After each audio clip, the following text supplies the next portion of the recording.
Hello dear friends, how are you all? कैसे हो सब लोग? Myself Randhir Kumar, maths faculty from Jiya academy. और आज फिर से मैं लेकर के आ गया हूँ माइंड मैप सीरीज़ का दूसरा चैप्टर। राइट, पहला चैप्टर जैसे मैंने शुरू किया था वो सेट थ्योरी से, और आज का जो चैप्टर है वो सेट से बिल्कुल कनेक्टेड चैप्टर है। वो क्या है? रिलेशन। ठीक है, तो आज माइंड मैप सीरीज़ का ये दूसरा चैप्टर है, दूसरा एपिसोड है रिलेशन। ठीक है, तो without wasting time let's start. क्या है अपने पास रिलेशन में देखने के लिए? तो ठीक है, रिलेशन में ये यहाँ पे चैप्टर का नाम लिखा हुआ है रिलेशन। ठीक है, अब रिलेशन में क्या क्या पढ़ना है हम लोग, एक छोटा सा चैप्टर है लेकिन इंपॉर्टेंट चैप्टर है ये जो है रिलेशन चैप्टर। फिर आगे फंक्शन से कनेक्ट होगा, सेट रिलेशन फंक्शन। कई बार मतलब तीनों एक ही चैप्टर से मतलब दिया होता है कंटिन्यू करके। ठीक है, तो यहाँ पे मैंने उसको तीन पार्ट में डिवाइड कर दिया। पहला सेट है, छोटा सा चैप्टर, दूसरा उसके बाद रिलेशन है, और उसके बाद फिर फंक्शन का नंबर आएगा। राइट, तो सबसे पहले रिलेशन में जो जानने वाली बात है वो है ऑर्डर्ड पेयर। ठीक है, सबसे पहले ऑर्डर्ड पेयर, क्योंकि ऑर्डर्ड पेयर का काफ़ी यूज़ होना है रिलेशन में। ऑर्डर्ड पेयर होता क्या है? बहुत सिंपल चीज़ है। जैसे ऑर्डर्ड पेयर, किसी नंबर को एक स्पेसिफिक ऑर्डर में लिखना, उसको ऑर्डर्ड पेयर बोलते हैं। जैसे 1 और 2 है, तो उसको 1, 2 अगर लिखा तो एक ऑर्डर्ड पेयर हो गया, और 2, 1 लिखा तो एक अलग ऑर्डर्ड पेयर हो गया। ठीक है, सेट में 1, 2 और 2, 1 दोनों सेम ही होता था, मैंने बताया था। ठीक है, कि सेट में order is not important, but यहाँ पे नाम ही ऑर्डर्ड पेयर है। ठीक है, तो ऑर्डर तो इंपॉर्टेंट होगा ही होगा। राइट, तो ऑर्डर्ड पेयर बेसिकली क्या है? किसी नंबर को एक पर्टिकुलर ऑर्डर में लिखा तो एक ऑर्डर मिल जाएगा, उसमें से किसी भी दो नंबर का ऑर्डर अगर चेंज कर दिया तो दूसरा ऑर्डर बन जाएगा। राइट, तो ऑर्डर्ड पेयर क्या है? Basically elements written in specific order. अगर कट शॉर्ट किया जाए तो बस इतना इतना बोलना सफिशियंट है कि elements written in specific order. Right, example दिया है मैंने यहाँ पे ए comma B and B comma A are two different ordered pairs. Right, ठीक है। अब उसके बाद ऑर्डर्ड पेयर ए बी और एक्स वाई, दो ऑर्डर्ड पेयर लिखा हुआ है। दोनों ऑर्डर्ड पेयर इक्वल कब हो सकते हैं? इक्वल तभी हो सकता है जब दोनों का पहला एलिमेंट और दोनों का दूसरा एलिमेंट, मीन्स ए और एक्स इक्वल हो और बी और वाई दोनों। ठीक है, पहला एलिमेंट पहले ऑर्डर पेयर का और पहला एलिमेंट दूसरे ऑर्डर पेयर का इक्वल हो, उसी तरीके से दूसरा एलिमेंट पहले ऑर्डर पेयर का और दूसरा एलिमेंट दूसरे ऑर्डर पेयर का, तभी ऑर्डर पेयर को इक्वल बोला जाएगा। राइट, मतलब अगर मैंने लिखा है कि 1, लिखा है, ये देखो लिख रहा हूँ मैं यहाँ पे। अगर मैंने लिखा है 1, 2 लिखा है और एक लिखा है 1, 3, तो ये ऑर्डर पेयर इक्वल होगा क्या? बिल्कुल नहीं। क्यों? क्योंकि यहाँ पे सिर्फ एक ही एलिमेंट जो है वो क्या होने जा रहा है? इक्वल होने जा रहा है। जबकि ऑर्डर पेयर में, ऑर्डर पेयर को इक्वल होने के लिए दोनों एलिमेंट 1 को 1 के बराबर होना चाहिए और 2 को जो रेस्पेक्टिव एलिमेंट है उसके बराबर होना चाहिए। तो ये ordered pair equal ordered pair नहीं है। These are not equal ordered pair. ठीक है, I think ordered pair equal का कॉन्सेप्ट समझ में आ गया। 1, 2 इज नॉट इक्वल टू 1, 3, मतलब कि ए और एक्स को इक्वल होना पड़ेगा, साथ ही साथ बी और वाई को भी इक्वल होना पड़ेगा। ये हो गया ऑर्डर्ड पेयर का कॉन्सेप्ट। ठीक है, अब इसके बाद आगे आते हैं। आगे क्या है? अगला जो है वो कार्टेशियन प्रोडक्ट है।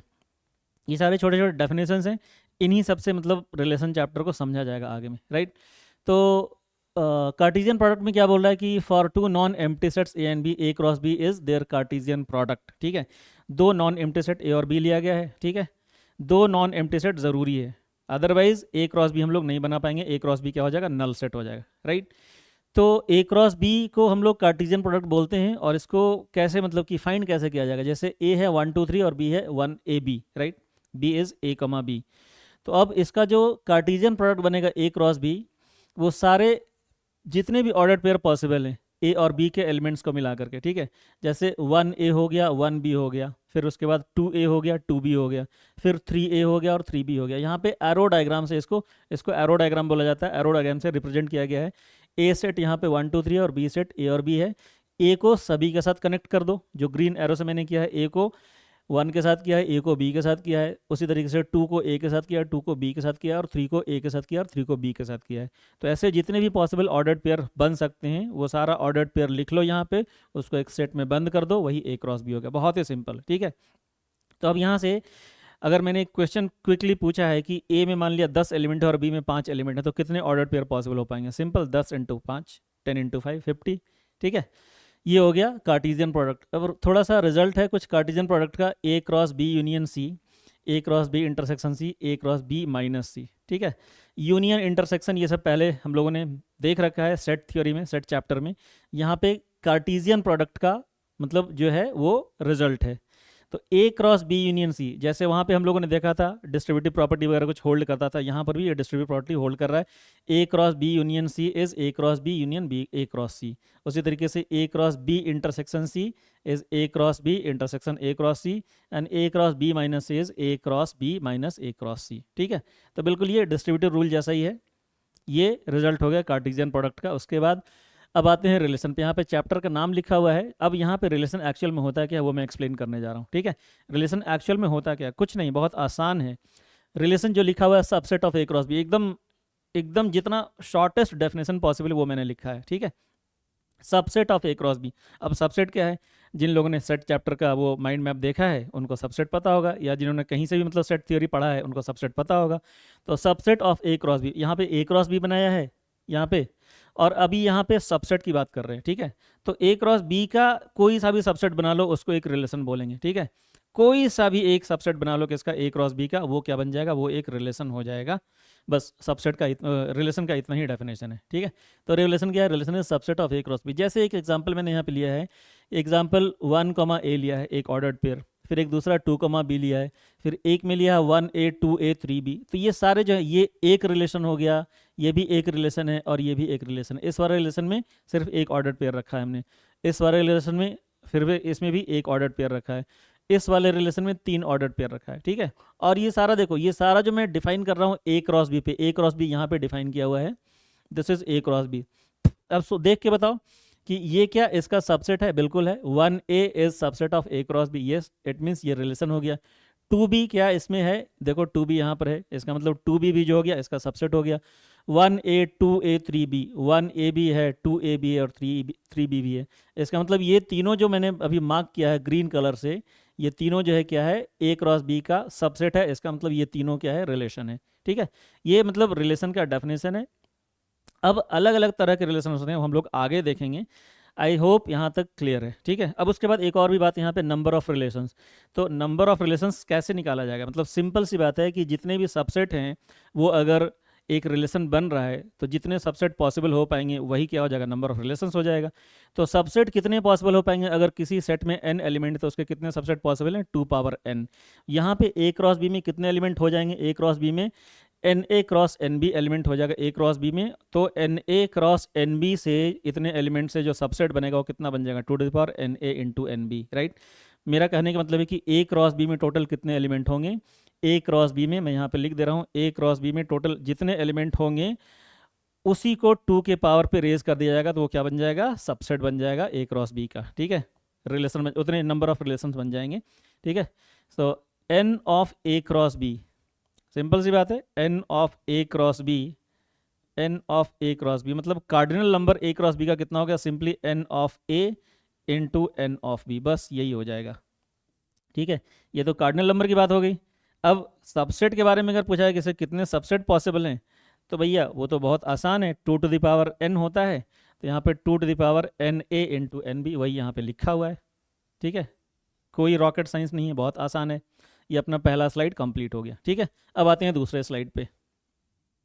दूसरे स्लाइड पे ये रहा अपने पास दूसरा स्लाइड। अब यहाँ पे टाइप्स ऑफ रिलेशंस हैं। ठीक है, टाइप्स ऑफ रिलेशंस को बताने के पहले एक चीज़ मैं बता दूंगा कि कई बार जो है टाइप्स ऑफ रिलेशन में पहले वाइड रिलेशन पढ़ाया जाता है, उसके बाद यूनिवर्सल, मतलब ऑर्डर ये है, लेकिन मैं थोड़ा सा दूसरा ऑर्डर फॉलो कर रहा हूँ। पहले मैं ये तीनों बता रहा हूँ, reflexive, symmetric, transitive and equivalence. उसके बाद ये वाइड और इस पे आएंगे, वाइड, यूनिवर्सल और आइडेंटिटी पे आएंगे। ठीक है, क्यों ऐसा किया ये भी मैं बाद में बता दूंगा। सबसे पहले देखते हैं रिफ्लेक्सिव रिलेशन क्या होता है। रिफ्लेक्सिव रिलेशन में बोला गया है कि ये every element of A is related to itself. ठीक है, अभी यहाँ पर जो भी हम लोग रिलेशन डिफाइन करेंगे वो खुद के सेट पे करेंगे, ए क्रॉस ए पे। जैसे पहले ए क्रॉस बी लिया था, अभी ए क्रॉस ए पे हम लोग सारे रिलेशन डिफाइन करेंगे। ठीक है, तो रिफ्लेक्सिव रिलेशन की कंडीशन ये है कि मतलब ए जो एक सेट है वहाँ से पहले एक ए क्रॉस ए बनाएंगे, क्या, कार्टेशियन प्रोडक्ट बनाएंगे उसका ए क्रॉस ए। अब रिफ्लेक्सिव रिलेशन की कंडीशन ये होनी चाहिए कि मतलब भाई मुझे रिलेशन का मतलब रूल ऐसा बनाना है कि खुद का एक एलिमेंट जो है ए का वो खुद के साथ कनेक्ट हो जाए, और ऐसा सारे एलिमेंट के साथ होना चाहिए। Each element, every element of A is related to itself. ठीक है, every element related to itself. ठीक है, मतलब यहाँ पे जैसे मैंने ये लिखा है ए b such that a is more than equal to b and a b coming from a b is belonging to a और बी दोनों कहाँ से बिलोंग कर रहा है, ए से बिलोंग कर रहा है, सेट ए से।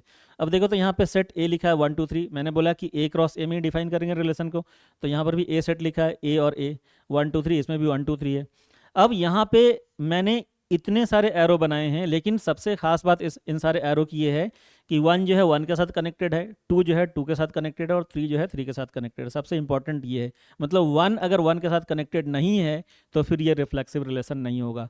मतलब इन तीनों में 1 2 3 में कोई सा भी एक अगर छूट जाए, अपने साथ कनेक्ट अगर नहीं हो रहा है, मान लिया 1 1 के साथ है, 2 2 के साथ है, लेकिन 3 3 के साथ नहीं है, तो फिर वो रिफ्लेक्सिव नहीं होगा। कंपलसरी होना चाहिए कि सारे एलिमेंट को खुद के साथ रिलेटेड होना चाहिए, किसी और के साथ रिलेटेड हो तब भी चलेगा, ठीक है, लेकिन खुद के साथ रिलेशन कंपलसरी होना चाहिए, राइट। तो अब यहाँ पे देखो 1 1 के साथ है, 2 2 के साथ है, 3 3 के साथ है, इतना ही क्राइटेरिया होना चाहिए रिफ्लेक्सिव का। उसके अलावा कुछ है या नहीं है वो देखने की ज़रूरत भी नहीं है, राइट। अब यहाँ पे 2 का 1 के साथ भी है, 2 का 2 के साथ भी है, फिर 3 का 1 के साथ है, 3 का 2 के साथ, 3 का 3 के साथ भी। बेसिकली ये इस डेफिनेशन से आ रहा है, मैंने जहाँ पे बिल्डर फॉर्म में रिलेशन लिखा है, ए b such that a is more than equal to b and a b coming from ए।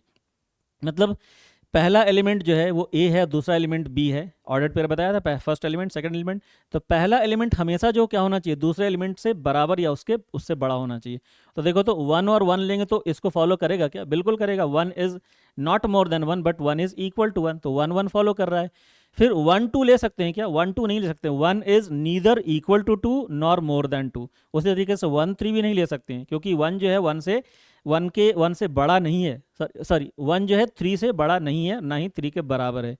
तो यहाँ पे या तो बराबर हो या फिर उससे बड़ा हो। तो फिर कौन कौन बनेगा, 1 1 तो बन जाएगा, 2 2 बन जाएगा और 3 3 बन जाएगा इक्वलिटी के हिसाब से। अब बड़ा होना चाहिए तो 2 1 बनेगा, 2 2 बना हुआ है पहले से, 2 3 नहीं बन पाएगा, इसलिए 2 3 का एरो नहीं बना हुआ है। फिर उसके बाद 3 1 बनेगा, बिल्कुल बनेगा, क्योंकि 3 1 से बड़ा है तो वो भी रिलेशन में आ जाएगा। 3 2 से बड़ा है वो भी आ जाएगा, तो 3 3 से बड़ा है। I hope it is clear. हर एक एलिमेंट खुद से कनेक्टेड है, उसके अलावा किसी और से भी कनेक्टेड हो सकता है, that is what reflexive relation. I hope it is clear. दूसरे पे आते हैं, सिमेट्रिक रिलेशन। सिमेट्रिक रिलेशन में बड़ा सिंपल सा है, इसमें बोला जा रहा है कि अगर ए बी प्रेजेंट है, ठीक है, और बी ए भी प्रेजेंट है, अगर ए बी प्रेजेंट है और बी ए भी प्रेजेंट है, ए बी और बी ए दोनों प्रेजेंट है, तब वो रिफ्लेक्सिव बोला, सॉरी सब तब उसको सिमेट्रिक बोलेंगे, राइट।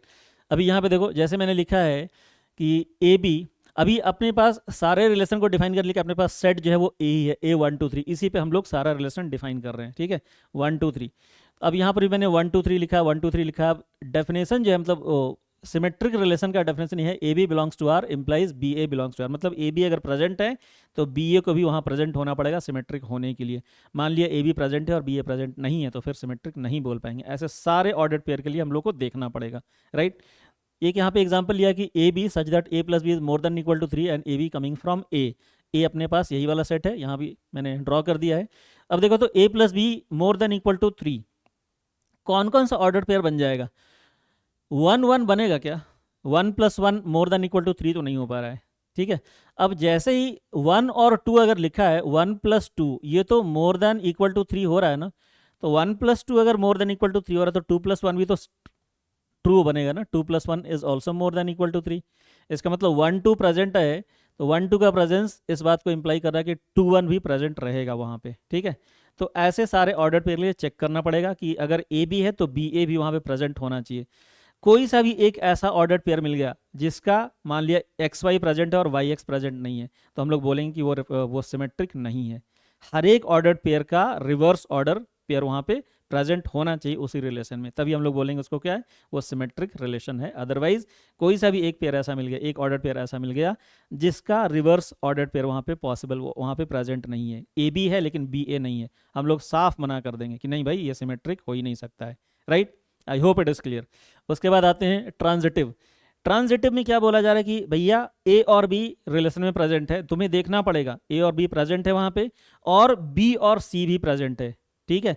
अगर ए बी और बी सी दोनों प्रेजेंट है, ध्यान से सुनना, अगर ए बी और बी सी दोनों प्रेजेंट है तब ए सी का भी प्रेजेंट होना वहाँ पे कंपलसरी है। अगर ए बी और बी सी के प्रेजेंट होने के बाद ए सी भी प्रेजेंट है तब हम लोग क्या बोलेंगे, तब वो ट्रांजिटिव है। ये ट्रांजिशन एलिमेंट की तरह काम कर रहा है, ए बी और बी सी। बी जो है मतलब दोनों के बीच का एक ब्रिज टाइप का बना रहा है कि भाई ए बी है और बी सी है तो ए सी भी प्रेजेंट होना चाहिए, ठीक है। अभी इसको एक एग्जाम्पल से देखते हैं ए बी मतलब ये तो डेफिनेशन है, ए B belongs to R and B C belongs to R, then A C belongs to R. A B और बी सी दोनों अगर प्रेजेंट है, देखो बी जो है यहाँ का ये क्या है, सेकंड एलिमेंट है, और बी यहाँ का जो है क्या है, वो फर्स्ट एलिमेंट है, राइट। इस बात को ध्यान देना, बी यहाँ का सेकंड एलिमेंट है और बी यहाँ का फर्स्ट एलिमेंट है, ये दोनों एलिमेंट सेम होने चाहिए, यही ट्रांजिशन पेयर लेकर के बनाएगा, ठीक है। इसको इसी बी को लेकर के ट्रांजिशन बनेगा और ए और सी फिर आना चाहिए इसमें, ठीक है। इसका मतलब ए बी और B c, presence of A B and presence of B c must imply presence of a c, then it is transition, transitive relation, right. अभी यहाँ पे एक एग्जांपल लिखा है कि भैया a b such that a is more than b, a जो है बी से बड़ा होना चाहिए, और ए और बी फिर आ कहाँ से रहा है, ए सी आ रहा है, ठीक है। तब देखो ए मोर देन बी, ए जो है पहला एलिमेंट है और बी जो है दूसरा एलिमेंट है ऑर्डर्ड पेयर का, ए मोर देन बी। तो हम लोग देखते हैं ए मोर देन बी में कौन कौन सा आएगा, 1 1 आएगा क्या, 1 is not more than 1, in fact 1 के साथ कोई भी नहीं आ पाएगा, 1 1 1 2 1 3, क्योंकि पहले वाले को बड़ा होना चाहिए, तो 1 1 नहीं आ पाएगा, 1 2 भी नहीं आ पाएगा, 1 3 भी नहीं आ पाएगा, मतलब किसी भी ऑर्डर पेयर का पहला एलिमेंट 1 तो हो ही नहीं पाएगा इससे, राइट। अब उसके बाद देखते हैं 2 1 आ पाएगा क्या, तो डेफिनेशन के हिसाब से 2 इज मोर देन 1, ट्रू है, 2 1 आ जाएगा, बिल्कुल 2 1 यहाँ पे लिखा हुआ है, ठीक है। उसके बाद 2 2 आ पाएगा क्या, सोच के बताओ, 2 2 आ पाएगा, नहीं आ पाएगा। 2 3 आ पाएगा, नहीं आ पाएगा, क्योंकि यहाँ पे स्ट्रिक्टली लिखा हुआ कि भाई बड़ा होना चाहिए, इक्वल टू भी नहीं, मतलब ए को बड़ा होना चाहिए बी से, पहले वाले एलिमेंट को दूसरे वाले एलिमेंट से बड़ा होना चाहिए।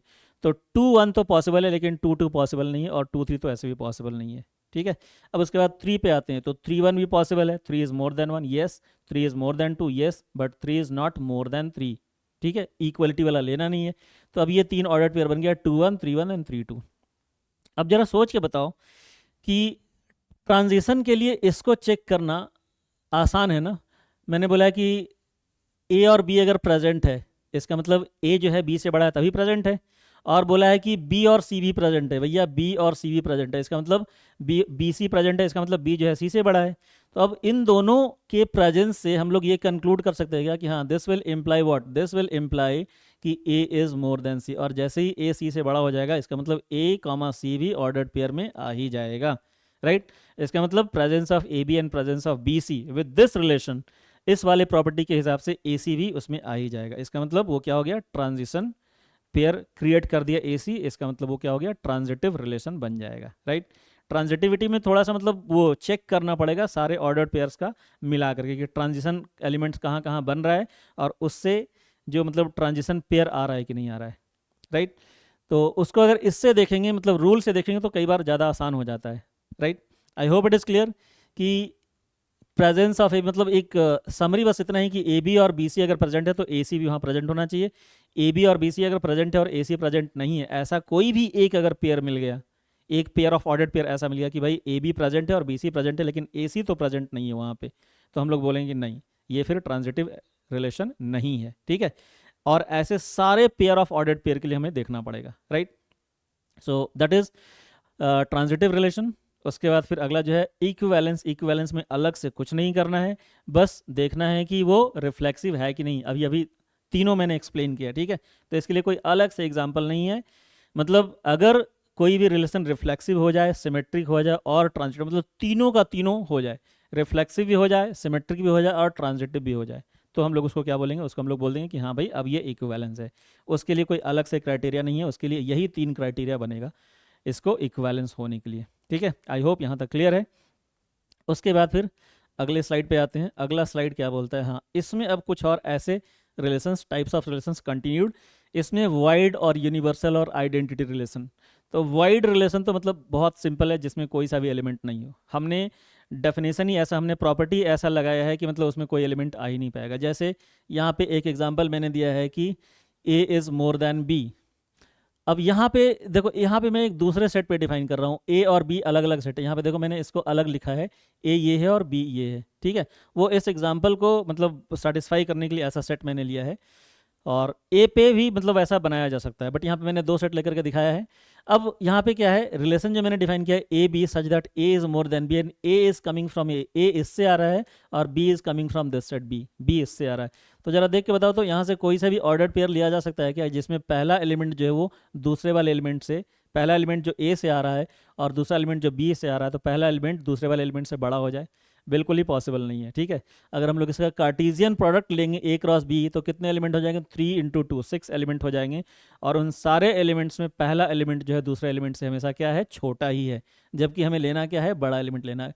देखो ना, कार्टेशियन प्रोडक्ट अगर बनाओगे ए क्रॉस बी, अगर यहाँ पे बनाते हो तो क्या बन जाएगा, देखो तो जो भी बनेगा इसमें तो 3 तक ही है ही, 1 2 3, और ये शुरू ही 4 से हो रहा है। तो जो भी ऑर्डर्ड पेयर बनाएंगे 1,4 होगा, 1,5 होगा, उसी तरीके से 2,4 2,5 3,4 3,5। तो किसी में भी हमें ऐसा एलिमेंट नहीं मिल रहा है जिसमें पहला वाला एलिमेंट क्या है, पहला वाला एलिमेंट दूसरे वाले एलिमेंट से बड़ा हो।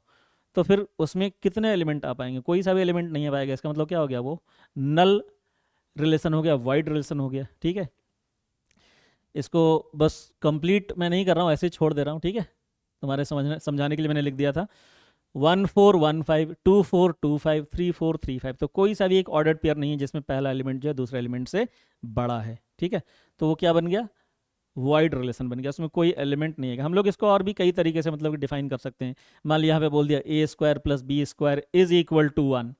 अब देखो तो a square plus b square equals to 1 कहीं पे बना पाएगा, कोई सा भी मतलब छोटा से छोटा भी अगर लोगे तो ये 16 + 1 17 बन पाएगा, उससे कम तो हो ही नहीं, पॉसिबल ही नहीं है, राइट। तो उस तरीके से हम लोग वाइड रिलेशन को यहाँ पे इस वाले केस के लिए डिफाइन कर सकते हैं। ठीक है, I hope wide relation is clear. Next is universal relation. Universal relation में भैया कुछ नहीं करना है, ए क्रॉस बी पूरा का पूरा वहाँ पे उठा के डाल देंगे।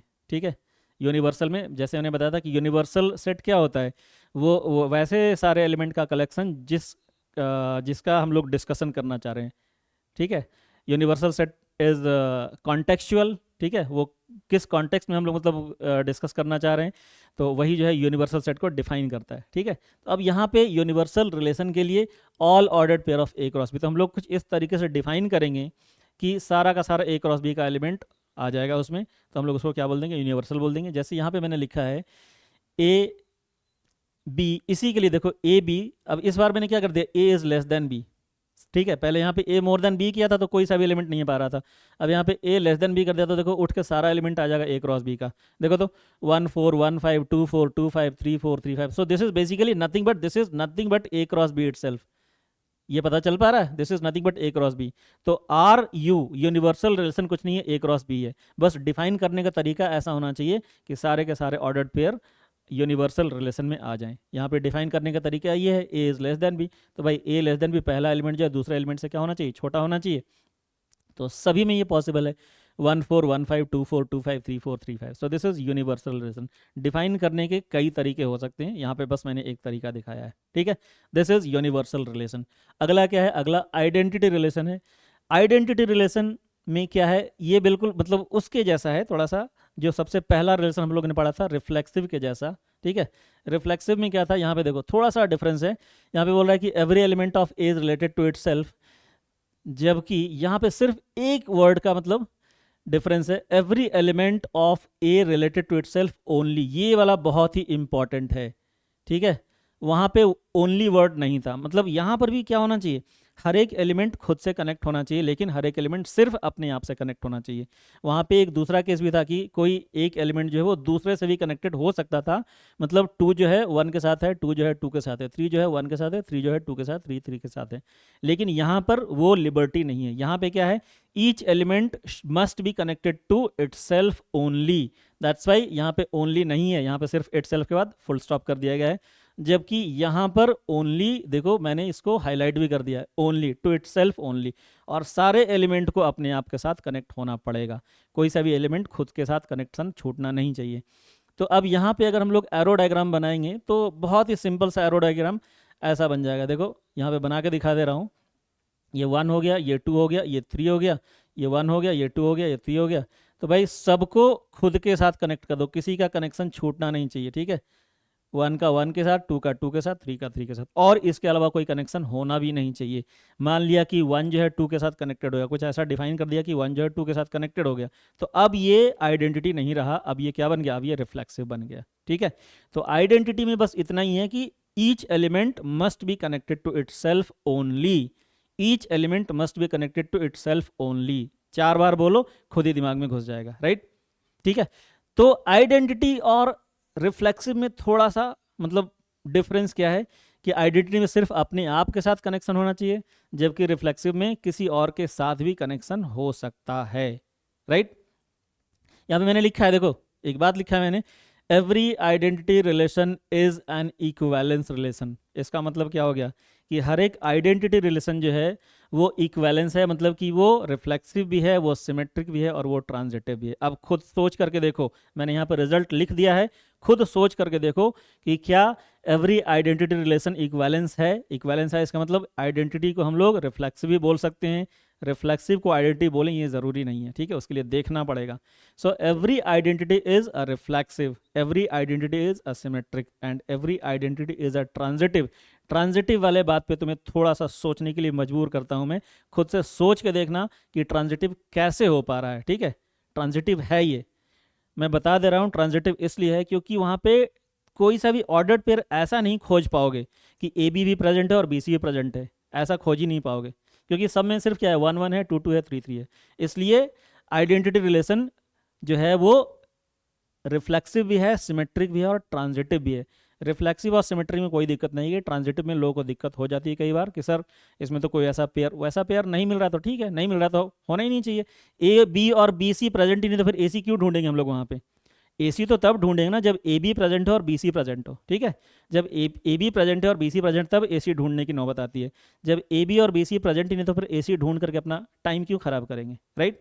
तो ये एवरी आइडेंटिटी रिलेशन जो है इक्विवेलेंस भी है, इसका मतलब ये रिफ्लेक्सिव भी है, सिमेट्रिक भी है, ट्रांजिटिव भी है। अब मैं बताता हूँ कि मैंने इस ऑर्डर में क्यों पढ़ाया है, क्योंकि अगर ये आइडेंटिटी में ये रूल पहले, अगर ये प्रॉपर्टी पहले बताता तो इक्विवेलेंस क्या होता है तुम लोगों को पता ही नहीं होता, राइट। तो इसीलिए मैंने ऑर्डर को चेंज कर दिया है, और ऑर्डर चेंज करने से पहले वाले रिलेशंस को समझने में कोई दिक्कत नहीं है, आई होप, ठीक है, क्योंकि इनका उन सबसे कोई कनेक्शन ही नहीं है, राइट। चलो अब इसके बाद एक छोटा सा पॉइंट यहाँ पे है, domain of relation and range of relation. बहुत ही सिंपल सा पॉइंट है। डोमेन क्या है, मैंने लिखा है domain of relation R is what X such that X Y belongs to are.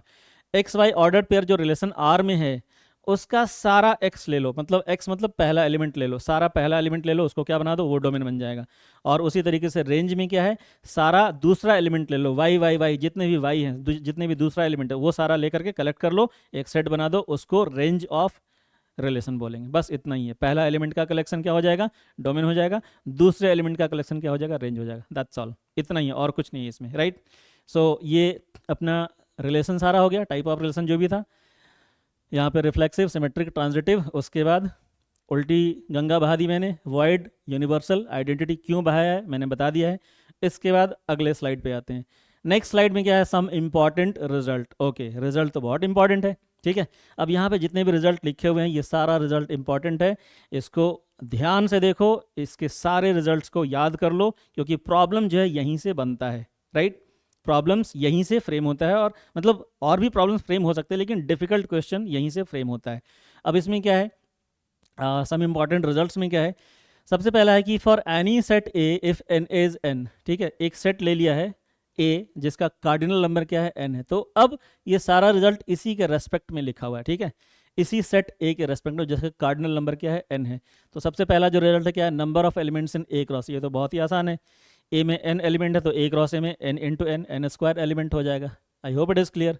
उसके बाद नंबर ऑफ रिलेशंस पूछा जा रहा है ए क्रॉस ए में, पहले भी बता रखा है 2 to the power N A into N B, वहाँ पे दो अलग अलग सेट लिया था, यहाँ पे दोनों सेट एक ही है, ए क्रॉस ए पे रिलेशन फाइंड कर रहे हैं। तो 2 to the power N into N, और एन इंटू एन तो एन स्क्वायर होता है, तो number of relations on A cross A is 2 power N square. I hope it is clear, ठीक है। उसके बाद number of reflexive relation is 2 to the power N square minus N. अभी इसको याद कर लो, जब पीएनसी चैप्टर पढ़ाऊंगा, जब पीएनसी चैप्टर का माइंड मैप लेकर के आऊँगा तो वहाँ पे मतलब ये सारे जो रिजल्ट हैं पीएनसी पे बेस्ड हैं, परमुटेशन एंड कॉम्बिनेशन पे, ठीक है। तो अभी फिलहाल के लिए इन सब को याद कर लो, और जिसने पीएनसी पढ़ रखा है, क्योंकि relation I think second year में पढ़ाया जाता है, आई थिंक क्या मतलब सेकंड ईयर में पढ़ाया ही जाता है, कई बार फर्स्ट ईयर में पढ़ा दिया जाता है, लेकिन जिन लोगों ने पीएनसी पढ़ रखा है उनको ये सब डिराइव करने में आसानी होगी, कोई मतलब दिक्कत नहीं आएगा। तो number of reflexive relation 2 to the power N square minus n हो गया, number of symmetric relation 2 to the power N square plus n by 2, ऐसा है, ठीक है। फिर number of relation which are not symmetric, ठीक है। अभी यहाँ पे सिमेट्रिक रिलेशन इतना निकाल रखा है, ये वाला सिमेट्रिक है। अब पूछ रहा है सिमेट्रिक कौन सा नहीं है, कितना नहीं, कितना जो है रिलेशन वो सिमेट्रिक नहीं होगा। तो टोटल में से इसको माइनस कर दो। बस 2-3 फॉर्मूले ही हैं बेसिकली, सिर्फ 2-3 फॉर्मूले ही हैं, और उन्हीं सब का मतलब यूज़ करके बाकी सारे रिजल्ट्स को निकाला गया है। ठीक है। तो number of relations which are not symmetric, total में से सिमेट्रिक को माइनस कर दिया, सिमेट्रिक इतना हो रहा है, टोटल इतना हो रहा है, इसमें से इसको माइनस कर दिया। अब उसके बाद पूछा जा रहा है number of relations which are both symmetric and reflexive. तो ये भी पीएनसी से प्रूव किया जा सकता है। अभी अभी के लिए बस याद कर लो, 2 n स्क्वायर माइनस n/2। ठीक है, ये 1/2 इसके साथ मल्टीप्लीकेशन में, राइट। उसके बाद अब यहाँ पे क्या है, number of relations which are symmetric but not reflexive. अब ये है 2n into n plus 1/2 minus 2n square minus n/2। ये सब इसी से मतलब कि रिलेटेड है, राइट। उसके बाद number of relations which are symmetric और रिफ्लेक्सिव। अब यहाँ पे थोड़ा सा मैंने एक एक्सप्लेन कर दिया है, सिमेट्रिक और रिफ्लेक्सिव। ठीक है, तो सिमेट्रिक वाले को मतलब मैंने s मान लिया है और रिफ्लेक्सिव वाले को u मान लिया है। तो बेसिकली हम लोग को फाइंड क्या करना है, SUR, n ऑफ SUR। तो A union B cardinal number theorem में मैंने बता रखा है वहाँ पे सेट के माइंड मैप में, n of A union B is what, NA plus NB minus NA intersection B। तो उसी का यूज़ कर लिया है। NS कौन सा है, सिमेट्रिक। सिमेट्रिक वाला देखो यहाँ पे लिखा हुआ है, यहीं पे कहीं पे लिखा हुआ है सिमेट्रिक रिलेशन, ये हो गया, देखो वही चीज़ मैंने यहाँ पे लिखा है। ठीक है, तो NS ये हो गया। NR रिफ्लेक्सिव तुम्हारा ये हो गया, वही चीज़ मैंने यहाँ पे लिखा है। और NS इंटरसेक्शन R वो जो कि दोनों है, सिमेट्रिक और रिफ्लेक्सिव दोनों है, which are both symmetric and reflexive. तो जब ये इधर वाला पार्ट आता है ना, इस वाले बॉक्स का सारा फॉर्मूला आता है, तो इस वाले बॉक्स का सारा फॉर्मूला खुद से डिराइव किया जा सकता है। तो इसको लर्न करना बहुत ही ज़रूरी है। ठीक है, तो अब यहाँ पे ये फॉर्मूला हो गया। उसके बाद एक रिजल्ट मैंने लिखा है, intersection of 2 equivalence relation on A is an equivalence relation. कई बार मतलब इससे क्वेश्चन आता है, लोगों को मतलब उतना डिटेल में नहीं पता होता तो नहीं कर पाते हैं, गलत कर देते हैं। तो यहाँ पे मैंने इसलिए दो इंपॉर्टेंट रिजल्ट लिख दिया है। पहला रिजल्ट क्या है कि intersection of 2 equivalence relation on A is an equivalence relation. अगर 2 इक्विवेलेंस रिलेशन का अगर इंटरसेक्शन लिया जाएगा तो जो बनेगा नया सेट वो भी क्या होगा, वो भी इक्विवेलेंस रिलेशन होगा। लेकिन यही बात, यूनियन ऑफ 2 इक्विवेलेंस रिलेशन मे और मे नॉट बी इक्विवेलेंस। अगर यूनियन लिया जाएगा तो हो सकता है कि वो इक्विवेलेंस बनेगा या नहीं भी बन सकता है। ठीक है, तो कंपलसरली इक्विवेलेंस बनेगा किस केस में, जब इंटरसेक्शन लेंगे 2 इक्विवेलेंस का। यूनियन लेंगे तो कुछ कहा नहीं जा सकता है। ठीक है, सो ये हो गया। और कुछ बचा है इसमें? आई थिंक अब कुछ नहीं बचा है, बस इतना ही था। ठीक है, तो बहुत छोटा सा चैप्टर है और बहुत आराम से मास्टरी की जा सकती है। फिर से मैं यहाँ पे लेकर के आ गया हूँ। ठीक है, ये पहला स्लाइड हो गया, ये फिर दूसरा स्लाइड हो गया, ये फिर तीसरा स्लाइड हो गया, और ये चौथा स्लाइड हो गया। 4 स्लाइड में रिलेशन ख़त्म। ठीक है, और मुझे नहीं लगता कि मैंने कोई पॉइंट यहाँ पे मिस किया है। ठीक है, चलो, तो आई होप कि तुम लोगों के लिए ये सेशन बेनिफिशियल होगा, बेनिफिशियल रहेगा, और इससे तुम मतलब कि रिलेशन को बहुत जल्दी मतलब ग्रास्प कर पाओगे, मतलब सीख पाओगे। और इसके बाद मैं रिलेशन के PYQs का मतलब एक सीरीज़ भी लेकर के आ रहा हूँ। PYQs का मतलब अच्छे से जो टॉप क्वेश्चंस हैं उसका सॉल्यूशन भी लेकर के आ रहा हूँ। बट हाँ, उससे पहले बेसिक क्वेश्चंस को सॉल्व करके प्रैक्टिस करो, उसके बाद फिर उस वाले सीरीज़ को भी देखना, राइट। ठीक है, इसके पहले एक सीरीज़ मैंने बना रखा है सेट का, मतलब माइंड मैप सीरीज़ सेट का। पहले सेट को देखो, अगर सेट नहीं आता है तो पहले सेट को देखो, उसके बाद रिलेशन को देखो, तो दोनों में थोड़ा सा मतलब कनेक्ट बन पाएगा और चैप्टर, ये वाला चैप्टर ज़्यादा अच्छे से समझ में आ पाएगा, right. I hope it is clear. इसको ध्यान से देखो, और कुछ अगर डाउट है, कुछ प्रॉब्लम है, then you can ask that in comment, will try to reply you, right. Okay, thank you, bye bye for now.